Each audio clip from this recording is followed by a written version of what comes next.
Welcome to the Young Adults Today conference virtual session in 2021. We're going to talk with Dr. Sam Kim about mental health. Yep. And just a quick note about our guest. Reverend Dr. Sam Kim is a Harvard-trained ethicist and co-founder of 180 Church in New York City, downtown Manhattan. So he's a lead pastor of a church. He's also a Yale Hastings scholar at the Hastings Center, exploring the crisis of professional burnout in academic medicine, like doctors and physicians, as well as the ecumenical clergy. Yes, ecumenical clergy. Sorry, I lost my place in your bio, but also he's among the Center for Bioethics at Harvard Medical School and part of ecumenical clergy. He was appointed as a research fellow in global health and social medicine at Harvard Catalyst, where he explored the inequities surrounding health, immigration, and social policies. Our new book, Reaching the Next, 13 Ways Churches Can Engage Young Adults. One of the ways is in mental health. And all I'll say on this, you guys, is we're coming out of a pandemic, and there was already an epidemic, a crisis of mental health. And I believe it's just skyrocketed. And for us as leaders and for those we serve, this session is going to be key. So I'm just going to say, Dr. Sammy Kim, thank you for saying yes. You're one of my favorite people to ask questions. We love you. Take it away, my friend. Hey guys, so glad to be with you today. Thank you so much for joining me. I just want to say to Josiah and Micah, I love you guys. What you guys are doing in Minnesota and with young adults today is so inspiring. It's so amazing to see a couple do ministry together. And for Micah as a woman in front in ministry, it's just so powerful for me to see that. And for all you young adult leaders, pastors, leaders, teams, you guys are my favorite people. I believe that the next great awakening in America will be empowered not by Christian celebrities, not from mega churches, but from cafeterias and from school campuses. And to spend time with you today is such an honor. So thank you for having me. And let's get started. I'm going to share my screen and we'll begin today. Can you give me a thumbs up if you can see what's on the screen?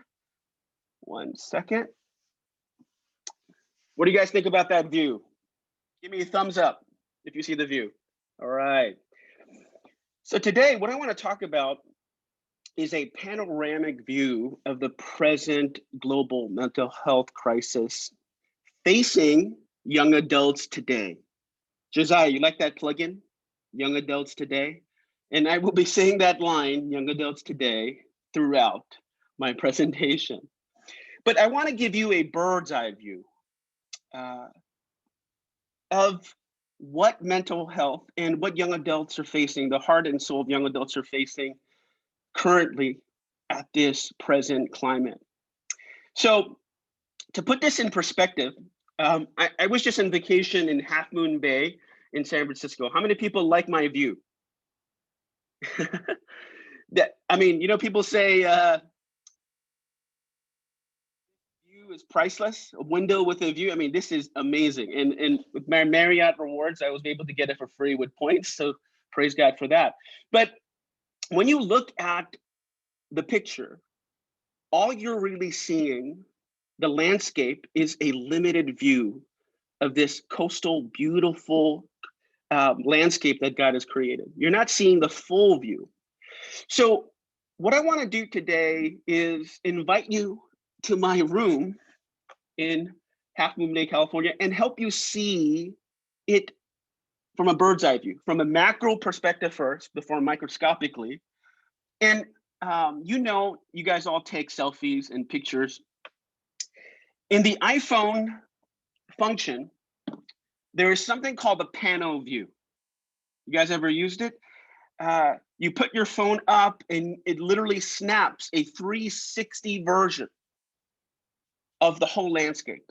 Because the truth is, you can't capture all of the landscape or scenery with one photo because you're from a limited perspective. So today, what I want to give you, very practical, is a panoramic view of mental health in snapshots so that you can grapple and understand what is facing, here's the plugin, young adults today. Everybody say to each other right now in your rooms, young adults today.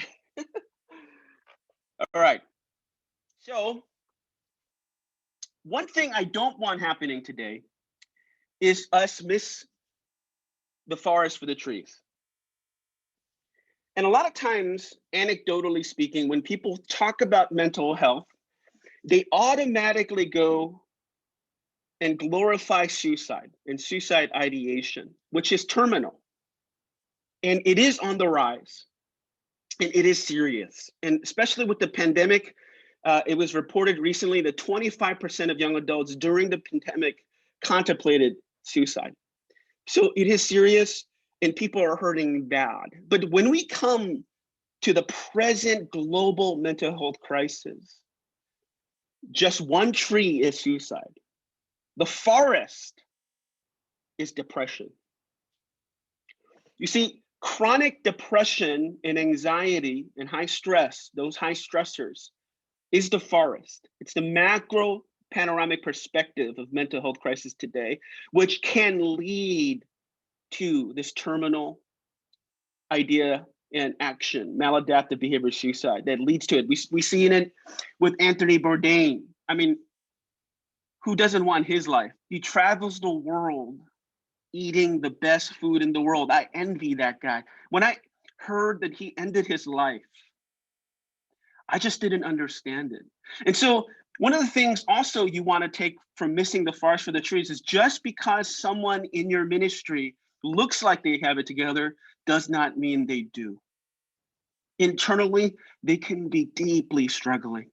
So do not allow deception. And self-deception in the age of social is curated very well. We know how to do it. So Anthony Bourdain, Kate Spade, celebrities. You know, I have friends in Seoul, Korea. If you guys watch Korean dramas on Netflix, how many people watch Korean dramas on Netflix? Amazing, right? I'm addicted to them. And they're celebrities. My friends in Seoul, Korea, are many are Christian celebrities in the pop industry, and many of them are just dying. And so media focuses, almost exaggerates the end of someone's life, but I think really misses. Yeah, and don't get me wrong, 31% increase from 1999. So that's exactly 20 years where suicide has increased. The World Health Organization, and this is a groundbreaking study in 2007 with CDC and WHO, this is a global panoramic perspective of almost every major continent in the planet, did a study on how many people are struggling with mental health in their lifetime. And WHO, from this expansive study, said 51%. That's basically more than almost everybody that you know is struggling with some form of acute or minor mental stressors. But for young adults today, Harvard Catalyst did a study based on 60,000 students, and 75% of all college students, 75% struggle with high stress mental health environments. If you want to put this into perspective, what the current mental health crisis is, I got to use an illustration from the 90s, which I believe was the best decade, best music, Boys to Men, NSYNC, come on, Casey and JoJo, All My Life, come on. I might be biased, but that's the best decade. We have to use the movie Armageddon. I mean, this was not only probably one of the best movies of the 90s, but it released the best song of the 90s, Aerosmith, Don't Want to Miss a Thing. I mean, come on, that is an amazing song. But anyway, Armageddon, for those of you who might not have seen the movie, which is a Christian sin, by the way, you need to go and rent this today or watch it on Roku or something like that. But if you want to put into perspective, Armageddon is about a meteorite that is the size of Texas approaching Earth, which is a terminal killer. And so if we were to put the mental health crisis in context, let's just compare COVID to mental health globally. The COVID pandemic has brought our planet to our knees. Everything has been shut down. We're reopening now. The economy has been affected. Every market has been closed. And 116 million people have been impacted. But over 68% have recovered. And it can be terminal, and it has been devastating for so much of our lives. But we will overcome it. Now, if you want to put this in perspective, 116 million people is about, 2.5% of the global population. The current mental health crisis, according to WHO, affects 4 billion. Tell someone in your room, 4 billion. 4 billion. Not just mind-blowing, that's mind-blasting. Harvard economist, Harvard psychologist did a report in Harvard Catalyst that we are not in any sense prepared for the tsunami of mental health crisis globally. The efficacy that will impact work production, emerging markets. What happens if more than half of the global population cannot do effective work because they don't feel well? When I was at Yale as a fellow in Yale School of Medicine and Yale Divinity, I often went on rounds, which I mentioned in the book with the pediatrics internal medicine unit at New Haven Hospital at Yale. And we would go do the rounds. It'll take 3 hours. We would see patients. And, one of the most astounding things that I've witnessed in my time was that patients who were being discharged, often Dr. Doolittle, that's actually his name, I can't believe it, but that's his name, would ask the attending patients, "How are you feeling today, Mrs. Smith?" And they were being discharged. And she said, "I'm not feeling too well, doctor. Do you know why I feel this way?" So they're being discharged, but they feel sick. Sometimes people feel just depressed or sick and they think they need to go to a hospital. So people are not feeling well. So that's what we're dealing with. That's what we're grappling with. And for me, that's the panoramic view in certain snapshots of what this thing looks like, this meteorite. It's the size of Texas approaching the Earth and affecting almost everyone. I want to share a little bit about how I got into this crisis, because it wasn't, I didn't do it thinking like, wow, that's interesting, mental health, I'll study it. It started more from a qualitative narrative. This is quant, but it started in my church. I wasn't an ethicist. I didn't go to medical school. I didn't have any fellowships. I just had an ethics, my doctorate in ethics. And what happened was I ended up at Harvard Medical School. And that's a picture of Francis Collins, who is Dr. Fauci's boss in the NIH at Harvard. And people ask me, how did you go to Harvard Medical School? And people are always like, well, but, and I go, I have no idea. It really started not from a dream or a goal. It started in actually ministry. As I was pastoring, it started a decade ago. As I started our church, in our church, we have multiple physicians, healthcare workers that are majority. That wasn't planned, but that's how it happened. Students from Columbia and NYU began to go into medicine. And these young adults would come to me, make appointments, and we would have conversations. And time again, all of them confessed to me about ending their life. And I was just like, aren't physicians supposed to be happy? Their mom loves them. The world loves them, right? The most coveted occupation on planet Earth is a physician. They make the most money, most prestige. But what I was hearing behind the scenes, the dark places, was that many of them were dying inside. And so I thought, this is a big problem. I gotta study this. And that's my approach. And one of the things I like to say is that in your ministries, the church is, I believe, the hope of the world. You guys believe that? Amen? It's literally the hope of the world. Politics cannot change us or save us. Only Jesus can. And what happens in the local impact and change, and I believe that. And that's my personal journey into mental health. And so today, I want to give you both perspectives, the personal and the macro.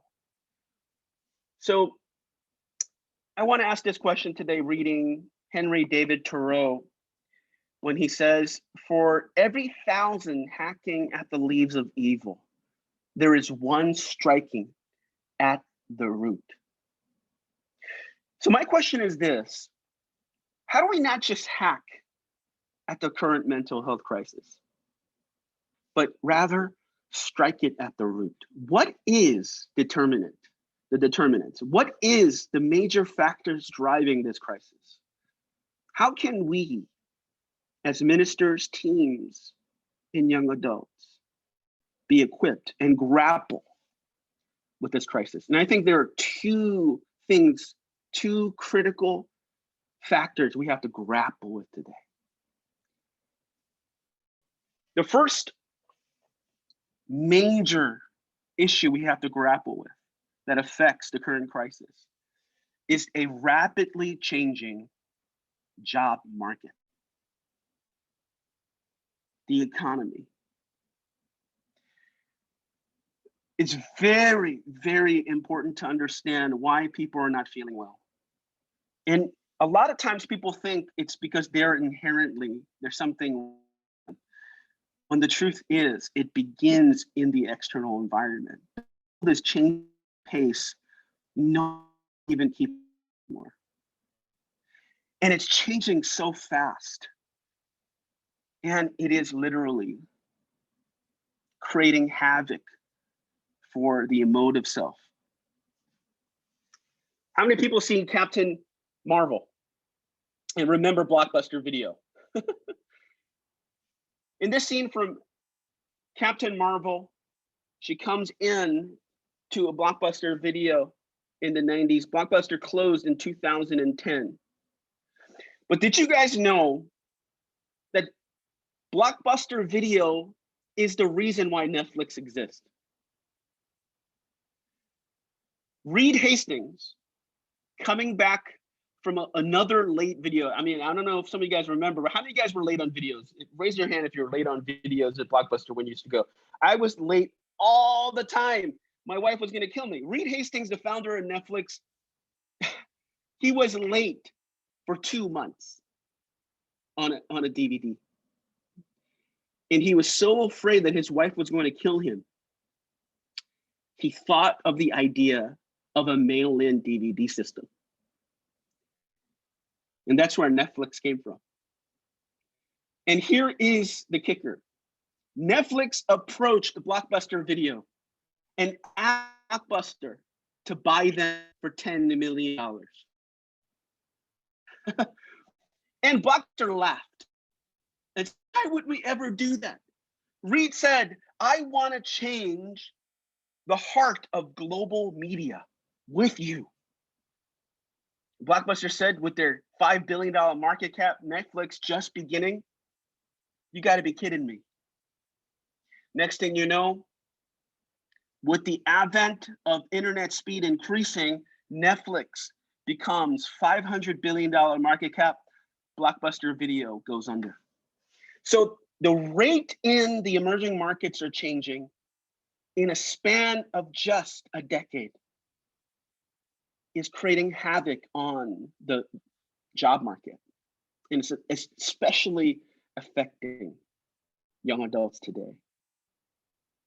Think about something you had 10 years ago that's gone. BlackBerry, RIM, bankrupt. iPhone took it out. Remember Toys R Us? Who wants to be a Toys R Us kid? The commercial is gone.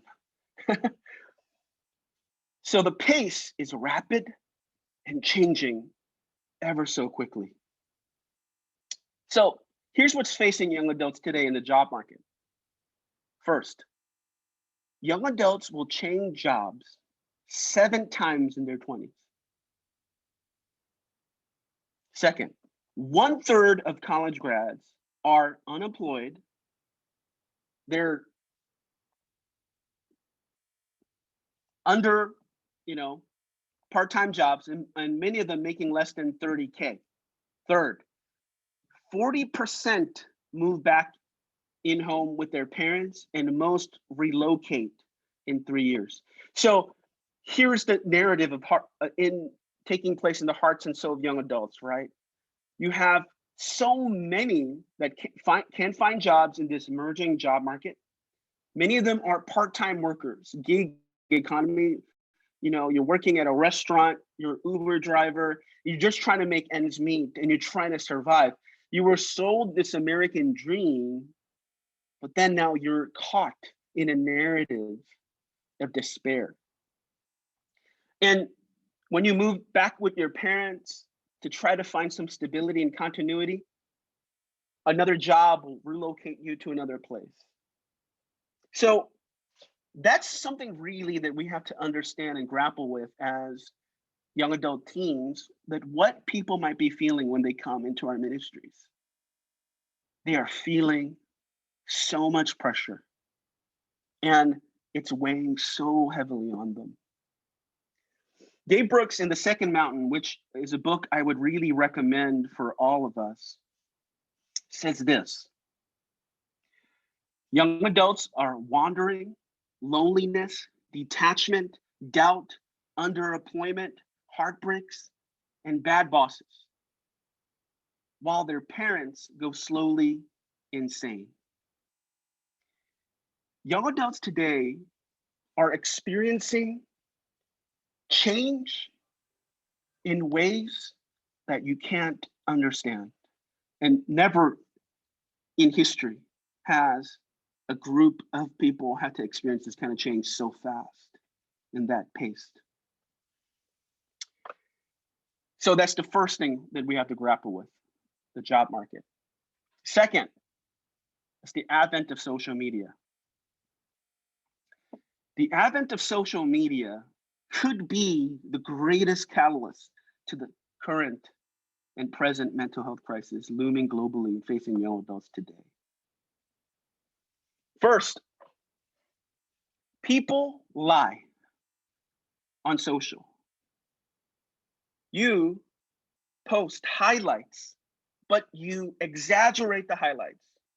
You see with Khloe Kardashian here, where she completely edits what she looks like.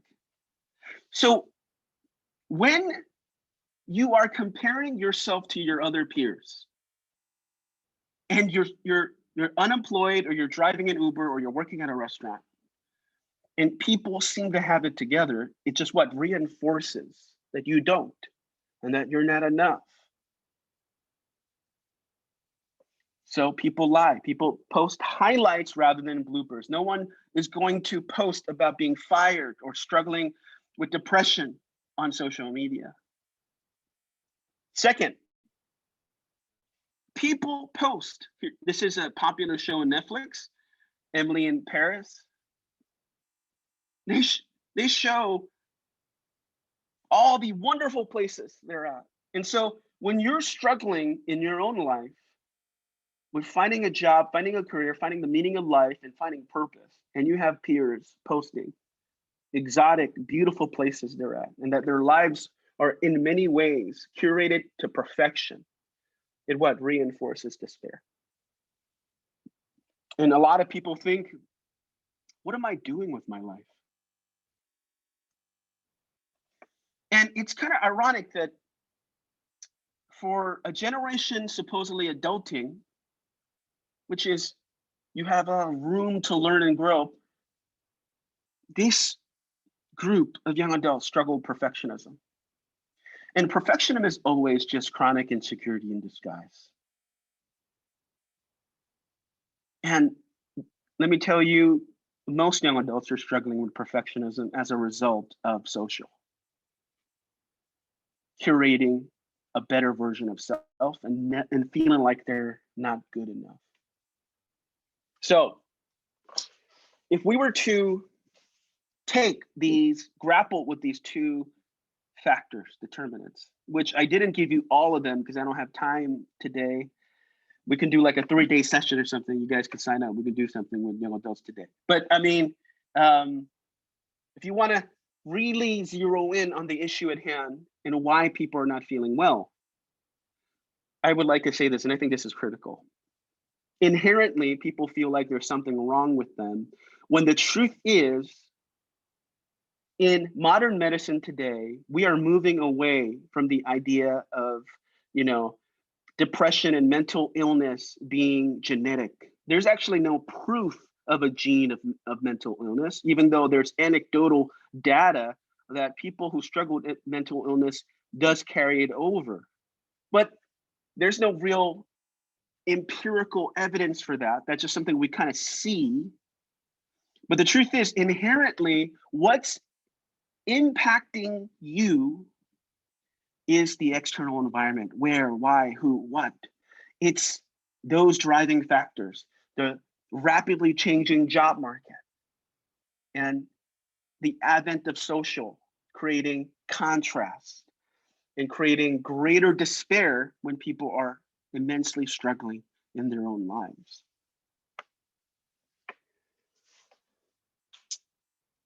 Stephen King, I know this might be odd for some of you that know Stephen King for his horror movies and horror novels, but he reads this. I'm sorry, 1 second. I'm trying to pick this up. He says, the most important things are the hardest to say. And I'll give you time to read that in your own time, but as I want to take some questions. One of the reasons why people don't share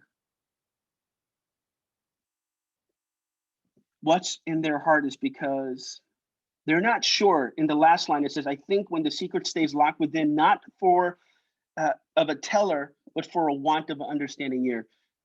People feel invisible, and they feel like no one is really going to listen to their story. And I think that's so tragic. And that's where the opportunity we have in the church. People need to be understood that there's nothing inherently wrong with them, but they're going through a lot. They're struggling. And I know the Bible tells me that God sees them and God listens to them. The Bible says in the Psalms that God keeps a record of our tears in a bottle. Beautiful. Because God sees and God understands. The antidote, the only antidote for fear and insecurity is perfect love. And we know the Bible says only perfect love casts out fear. Because the truth is, you can't be loved apart from being understood. Let's tell the young adults coming into our ministry and even ourselves that God understands, that God sees, that we are fearfully and wonderfully made. But our world is rapidly changing and we're going through a lot, and that's okay. Thank you.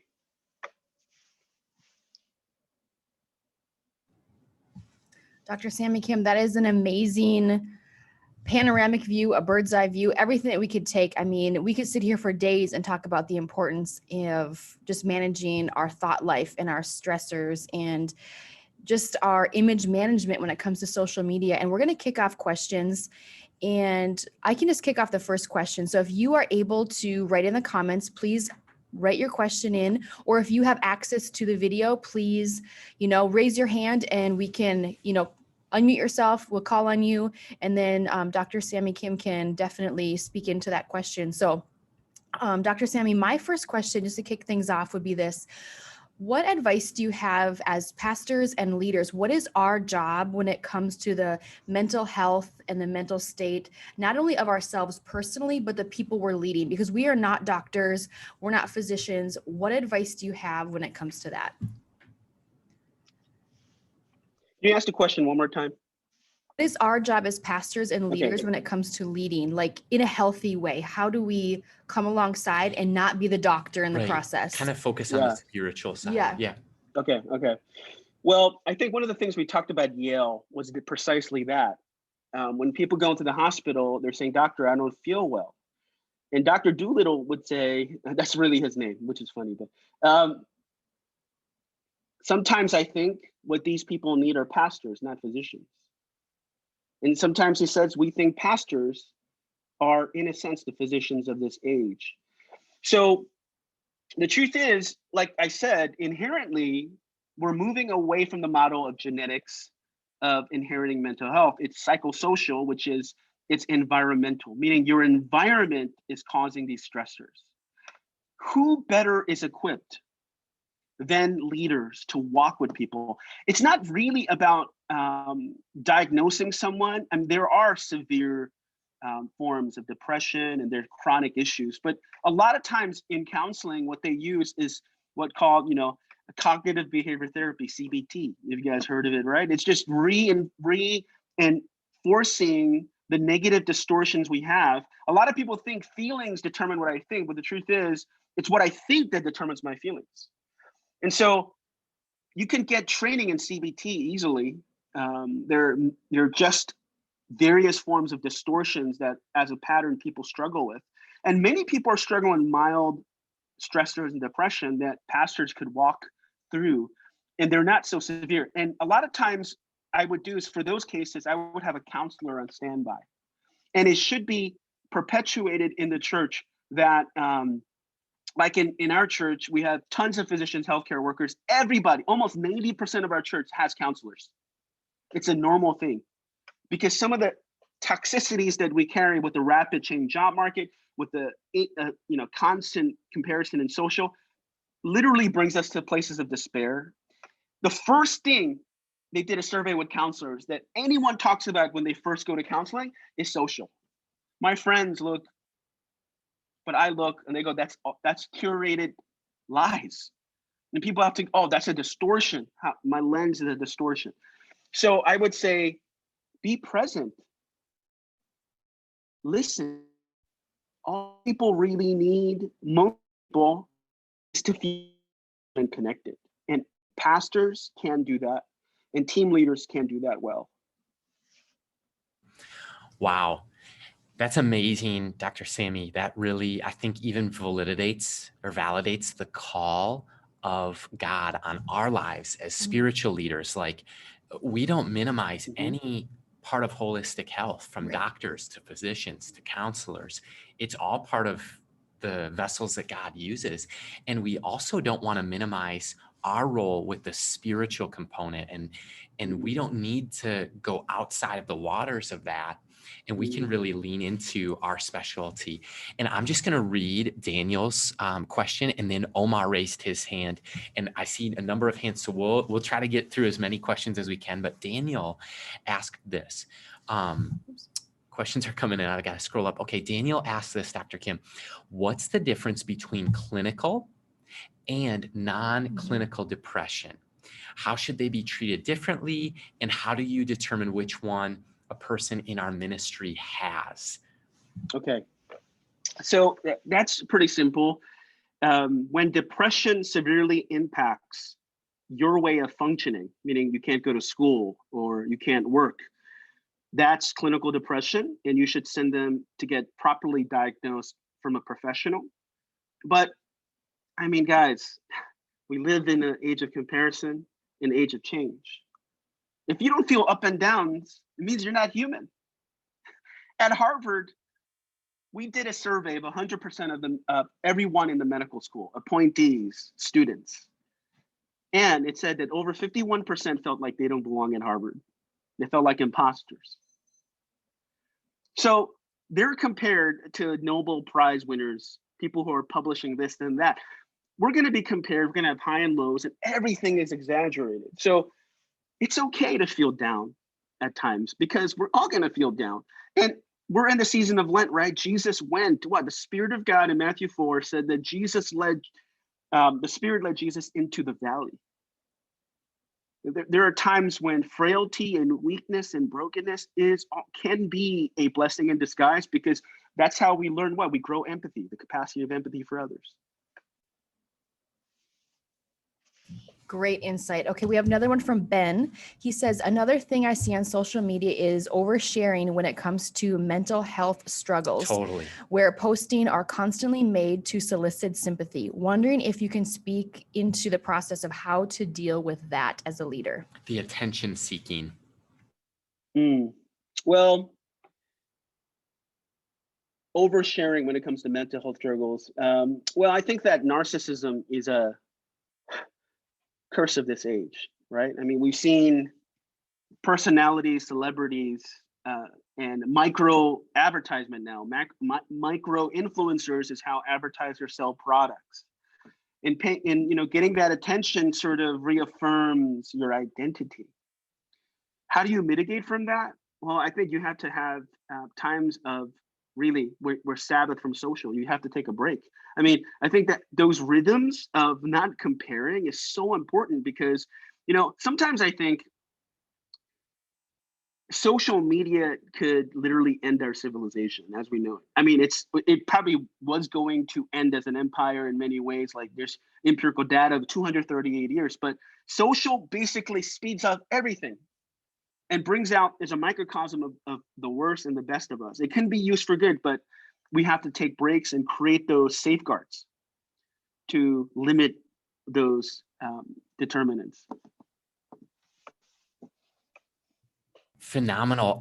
Omar, are you on? And I see your hand raised. Did you want to ask? We've got a lot of questions rolling in, and I knew this would be one of the Hot topics that we wanted to have a part of the 2021 virtual conference and wanted to lean into your wisdom. Omar, I see your hand is raised. Can you hear me? Yes. Awesome. Thank you guys for doing this. Thank you, Dr. Kim. Our question here is, how can the church provide support for young adults who are struggling with their mental health because of previous trauma associated with negative experiences with the church? Yes, that's going to be, with so many leaders falling today like flies, it's going to be a very challenging one. But what I can say is this: all we can do with previous abuses is we have to listen to someone's story honestly and carefully. And we have to, and one of the reasons why people don't share, like Stephen King says, is they don't think people will care. Like, to them, it's the most important thing to say.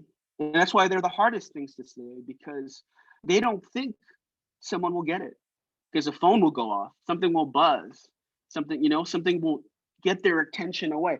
I mean, what is commodity today? What is the most important commodity? It's attention, right? Advertisers are fighting for it. I would say pay attention to not just what they're saying, but their body language. Because the body language speaks 90% more than their words. Sometimes we don't even know what to say, right? That's why we cry sometimes. We break down into tears. Like, that's what I gotta say. And that's really all we can do, and walk through someone patiently, because time is the only thing that's gonna we have to earn their trust back through equity. That is wonderful. We have another question from Weston, and his question is, what is the best way of speaking on mental health, and how often should we be discussing it? What is the best way of speaking on mental health? I think the best way would be just sharing your struggles to see, and we I think sort of touched on this before, how it impedes your life, and it's going to impede a lot of people's life based on whose data. So being honest about how you really feel, what you're really thinking, and that's why we have accountability, right? I mean, what's the point of small groups? In small groups, it's very challenging today because how many people are going to be honest, right? Everybody wants to talk about intimacy, but when you have accountability, people are going out the door. Like, and let's really have real talk and talk about our struggles, and let's listen to one another. I think that's the best way to do it, because if it impedes, you're going to have to seek a counselor. But if it's simply up and downs, that's something you can share. And if you do, I mean, people talk about how alone they are, right? All the time. But if you don't share, how are you going to connect and build intimacy? Beautiful. Matthew, I know you've had your hand raised patiently. We've had a flood of questions coming in. We're trying to get through as many as possible. So we're doing good on time, just so everyone knows. So if you do have more questions, you can type them in.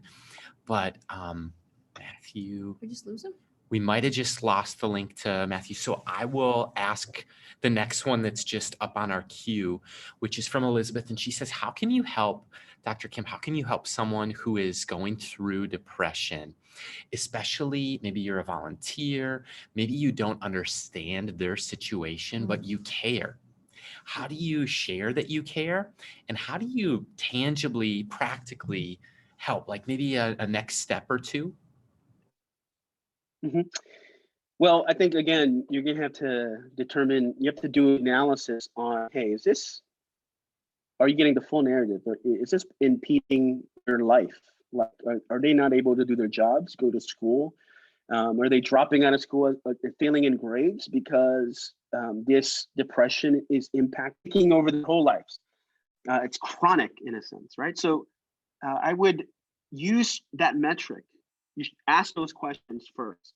Hey, are you falling behind bills? Are you falling on grades? Are you, what's going on in that part of your life? So scan those pieces. And if they're functioning, then you'll know you don't need to seek a professional counselor to get it properly diagnosed.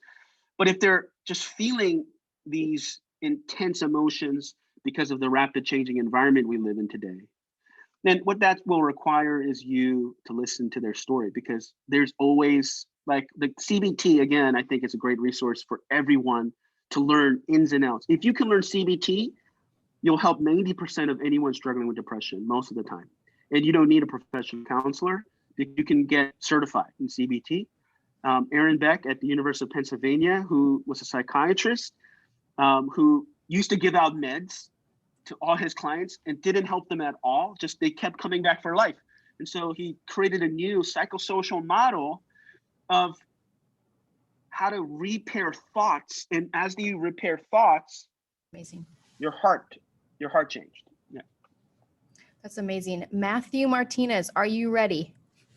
Okay, ask away, my friend. Thank you, Dr. Kim. Really great insights. Thanks for your research and your time. I think you've been centering around a lot of these questions have centered around my question. I'm just maybe asking you to dive a little deeper on the role of a pastor, maybe a leader, in creating a culture, or maybe creating a space where people feel these things. I've heard you say, you've heard some things about listening. I've heard some things about asking the right questions. I'm just curious how, as leaders, create that space where people maybe feel safe, they feel like they can share. And then just, again, the role of pastors, where maybe you have a little bit of where our limitations should be and how we can recognize some of those, and move them in a great place that they can even be helped more by the right people. Yeah, well, I think that's a great question. I think creating a culture of mental health awareness, it's the pastor. I think if you're pounding on power theology all the time. I taught homiletics in seminary, and one time the student preacher preached about Peter falling into the water. And then he totally paraphrased the text and said, Peter, how could you why did you doubt? Why'd you fail me? And I said, you got an F, my friend. I just to stop preaching, because you're now preaching heresy, right? That's not what the text says. What does the Bible tell us about power? It's the theology of weakness, right? Christ's strength is made perfect in me, in my weakness. So if the pastor is talking about how great he is and how he's overcome everything, and there's a culture of what? Perception and manipulation. It starts from the teaching. It starts from, you have to share your struggles. Now, don't share like such intimate struggles where it gets weird, but share your real, your emotive process about your struggles in your marriage. Not too intimate, but hey, we fought, you know. So there has to be a culture of permission. And it starts from a culture always. Leaders adopt culture, right? People always follow the leaders. I think that's the first thing. You have to create an etymology of weakness where Jesus becomes the only hero in your story. There's no ambiguity who the hero is. You know, they often say that movements begin when founders have a great love for God, and movements end when all people know is more about their founder.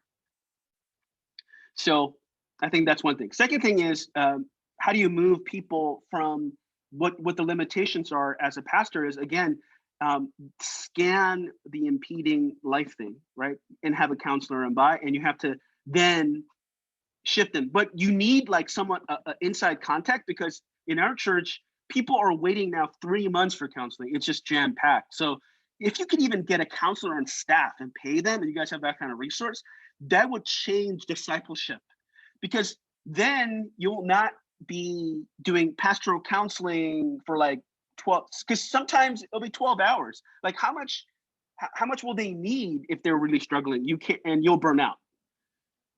If someone is at a bridge, they're gonna throw themselves off the edge. There are limitations. How long can you hold them? You can't. So that's when you need to hand it off. So you spend more on leadership reproduction than this baseline of keeping someone to be normal. Man, we got in the comments, somebody else just typed what stood out to me, where Jesus becomes the only hero in your story. And that's amazing. And we have time for one more question. And it really, I think, pairs well with what you just shared. And I know there's more questions than this. We'll try to, find a way to just, I'd say, man, check out the book, Young Adults Today. Dr. Kim, he wrote a chapter on mental health, as well as we did a podcast interview where we dove deep into mental health matters. And this last question is, how do you establish a connection as a spiritual support with secular organizations in your community? Maybe another way to phrase that is, how can we as the church, maybe we can hire somebody, maybe we can't, but how do we build a bridge so that if somebody needs a referral, how do we have access to that type of connections and resource people with for those that we serve? Yeah. I'm not sure if that question is for counseling in general. Is that secular organization meaning counseling, or just secular organizations in general? It didn't say. I'm thinking it might be counseling, but okay. Yeah, I would highly recommend that you find a resource that's Christian counseling. The worldview is very different. Now, if you need a psychiatrist, you can find a Christian that's a psychiatrist, but there are sites in psychologytoday.com where they say they're believers. And I think it's pretty important where if you're referring someone from the church, you want to have a Christian counselor. And Christian counseling is exploding in growth in every state. And I would highly recommend you to have a Christian counselor oversee people, because, a secular worldview is in the end not going to help people. Ultimately, it might, they have the tools, clinical tools to help, but in the long run, you want to be on the same page. So I would say establish support with a Christian counselor. There are many you can find. That's fantastic. Dr. Sammy Kim, thank you so much for your insight, your willingness to join us. We know that this is a crisis, the health of everybody, whether you're a leader, a volunteer, or the people that we are leading, to be in a healthy place and to recognize that our testimony and our willingness to be authentic and vulnerable can change the lives around us. But knowing that seeking help, seeking prayer, seeking whatever we need to become the best version of ourselves is so incredibly important. So thank you so much for your time. We absolutely love you. We love your zeal for life and just what God is doing. So if you want to pick up the book, and Sammy, you wrote a most recent book, is that correct? And that's It's a coming chapter out. in ours. And then you were working on something behind the scenes, if I'm not mistaken. Yes. It will come out soon, but still in the process. Amazing. So continue to follow him. If you don't follow him on social media, you will get to know some more amazing things, I'm sure, behind the scenes. So we are so grateful for you. Thank you so much. For those of you guys tuning in, we are going to head back to the YouTube channel, and we have an amazing guest who is going to be joining us. His name is Pastor. Pastor. He could maybe be a doctor someday, but it's Pastor Josh Shaldal. And I had the amazing opportunity to do ministry with him and a team back in North Dakota. He is now the lead pastor of Evangel Church in Bismarck, North Dakota. He is actually overseeing a multi-site and multi-influence church based out of Bismarck, North Dakota, the capital. And his main priority is building the church through an authentic, relational, and practical style of leadership. He has an incredible heart for this generation, for millennials, and for the church as a whole. So immediately following college in 2008, Josh began his work in churches across North Dakota. With only 6 years of experience, you guys, Josh became the lead pastor at Evangel Assemblies of God, a thriving multi-service church, over 2,000 attendees in weekly gatherings. And he just has a heart for the state of North Dakota and God's people. So under Josh's leadership, Evangel has continued to grow in numbers and in influence. So Josh completed his master's degree in organizational leadership in 2016 and excels in preaching, casting vision, mentoring, and leading multi-generations. So we are so thrilled to hear from Pastor Josh. So Pastor Josh, thank you so much for joining us. And we're going to toss you guys over to the YouTube link that's in the chat, in the comments. And there is 3 minutes and 30 seconds for you to have a bathroom break, grab a water, grab a coffee, grab a snack, and take a break and get ready to just have your faith be stirred with Josh Shaldal. So we'll turn it over to YouTube. Thanks, guys.